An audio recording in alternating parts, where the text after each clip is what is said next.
अस्सलाम वालेकुम दोस्तों, आज हम देखेंगे कौमी यौम आइन पर 10 लाइन की मजमून नवीसी। 1. कौमी यौम आइन हर साल 26 नवंबर को मनाया जाता है। 2. इस दिन भारत का आइन कबूल किया गया था। 3. आइन एक अहम दस्तावेज़ है जो मुल्क के उसूल और कवानीन बताता है। 4. आइन हमें हमारे हुकूक देता है। 5.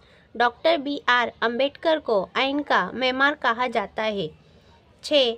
आइन मुल्क में इंसाफ, आज़ादी और बराबरी को यकीनी बनाता है। 7. आइन के ज़रिए हमारी जिम्मेदारियां भी तय होती है। 8. कौमी यौम आइन हमें आइन की अहमियत याद दिलाता है। 9. स्कूलों में इस दिन तकारीर, प्रोग्राम और सरगर्मियाँ होती है।